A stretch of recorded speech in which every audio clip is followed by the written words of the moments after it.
Hello friends, welcome back to our channel. இந்த வீடியோவில் நம்ம என்ன பார்க்க போகிறோம்னு பார்த்தோம்னா மார்ச் 13 அண்ட் 14க்கான கரண்ட் அஃபேர்ஸ். ஃபர்ஸ்ட் ஒன் பார்த்தோம்னா நெம்மேலி சதுப்பு நிலத்தில் சென்னையிலேயே முதல் முறையாக எந்த வகை நெட்டை பெருங்கொக்கு வந்துள்ளது? டெமாய்செலே கிரேன் அப்படின்ற நெட்டை பெருங்கொக்கு தான் சென்னையிலேயே ஃபர்ஸ்ட் டைமாக நெம்மேலி சதுப்பு நிலத்துக்கு வந்திருக்கு.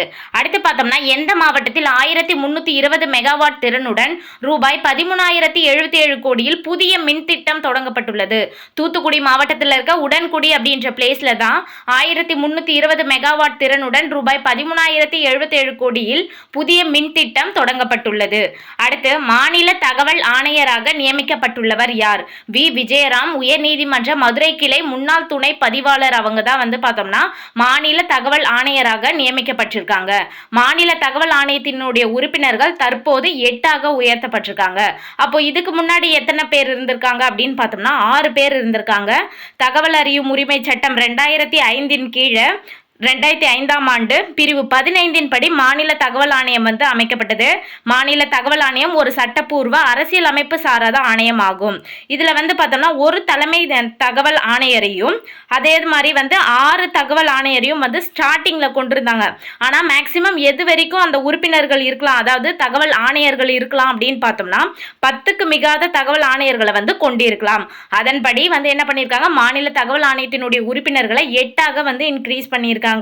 நம்மளுடைய தமிழ்நாடு மாநில தகவல் ஆணையம் அக்டோபர் 7, 2005 உருவாக்கி இருக்காங்க.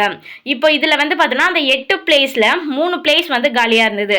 அதுல யார் யாருக்கு இது பண்ணியிருக்காங்க பார்த்தீங்கன்னா அப்பாயிண்ட் பண்ணியிருக்காங்க அப்படின்னு பார்த்தோம்னா அதுல்யா மிஸ்ரா, அபய்குமார் சிங், அவங்க 2 பேரை அப்பாயிண்ட் பண்ணிட்டாங்க.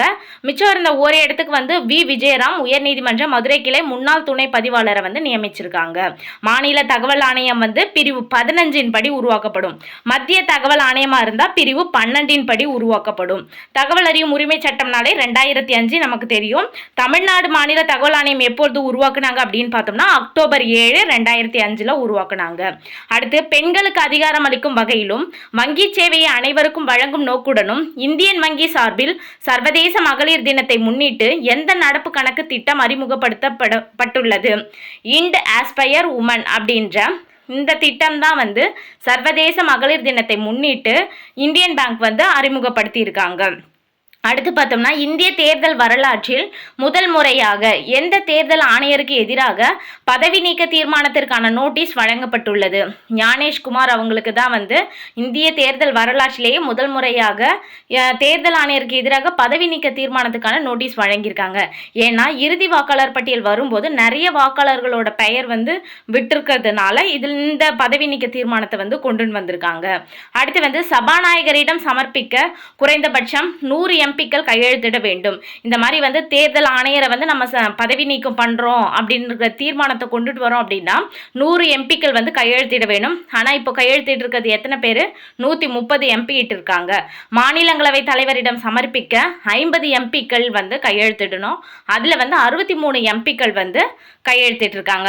இப்போ இவருக்கு மேல என்ன பதவி நீக்க தீர்மானம் ஓகே இது பதவி நீக்கம் பண்ணலாம் அப்படின்ட்டு அவர் செஞ்ச தவற இது பண்றதுக்கு ஆராயறதுக்காக சிறப்பு குழு ஒன்று அமைப்பாங்க. எதுக்காக அப்படின்னு பார்த்தோம்னா அவரை பதவி நீக்கம் பண்ணணும் அப்படின்னா உச்ச நீதிமன்ற தலைமை நீதிபதி அல்லது உச்ச நீதிமன்ற நீதிபதி அவங்கள யாராவது ஒருத்தரை நியமிப்பாங்க. உயர் நீதிமன்ற தலைமை நீதிபதி மூத்த சட்ட நிபுணர் ஒருத்தர், இவங்க தான் அந்த சிறப்பு குழுல இடம் பெறுவாங்க.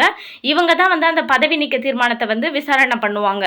எங்க என்ன மிஸ்டேக் இதுல ஃபைனல் ஆயிடுச்சுன்னா அவரை பதவி நீக்கம் செய்வாங்க. அடுத்து பார்த்தோம்னா டார்க் மோட் அல்லது கோயிங் டார்க் என்றால் என்ன?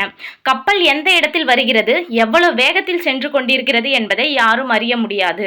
டார்க் மோட் அல்லது கோயிங் டார்க், அதாவது ஹார்முஸ் ஜலசந்தியில இந்திய கப்பல் ஒன்று எண்ணெய் எரிவாயு அதெல்லாம் ஏற்றிட்டு வந்தது.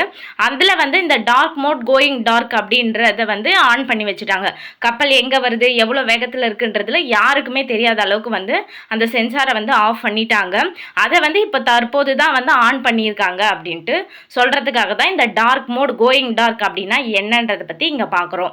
அடுத்த அவசர கால தேவைக்கு பயன்படுத்தும் வகையில் கச்சா எண்ணெய் சேமிக்க பூமிக்கு அடியில் கண்டறியப்பட்ட 3 குகைகள் யாவை அப்படின்னு பார்த்தோம்னா, ஆந்திராவில் வந்து விசாகப்பட்டினத்தில் கண்டறிஞ்சிருக்காங்க, கர்நாடகாவில் மங்களூரு அப்படின்ற இடத்துல கண்டறிஞ்சிருக்காங்க, தென்னிந்தியாவில் படூர் அப்படின்ற இடத்துல வந்து கண்டறிஞ்சிருக்காங்க. ரூபாய் 4100 கோடி செலவில் அமைக்கப்பட்டுள்ளது. இவற்றில் பழமையானது எது அப்படின்னு பார்த்தோம்னா, இந்த ஆந்திராவில் இருக்க விசாகப்பட்டினம் தான் வந்து பழமையானது. இந்திய கட்டுப்பாட்டு வாரியம் சார்பில் ஆண்டின் சிறந்த கிரிக்கெட் வீரர் விருது யார் பெற்றுள்ளார்? ஷுப்மன் கில் தான் வந்து ஆண்டினுடைய சிறந்த கிரிக்கெட் வீரர் விருது பெற்றிருக்காரு. இந்திய அணியின் டெஸ்ட் மற்றும் ஒருநாள் கிரிக்கெட் அணியினுடைய கேப்டன். இவர் வந்து ஐசிசி T20 கிரிக்கெட்டில் வந்து பார்ட்டிசிபேட் பண்ணல. இவர் வந்து இந்திய அணியினுடைய டெஸ்ட் மற்றும் ஒருநாள் கிரிக்கெட் அணியினுடைய கேப்டன். அடுத்து பார்த்தோம்னா, இந்திய கிரிக்கெட்டுக்கு யார் ஆற்றிய மகத்தான பங்களிப்பிற்காக 2024 T20 உலகக்கோப்பை வெற்றி?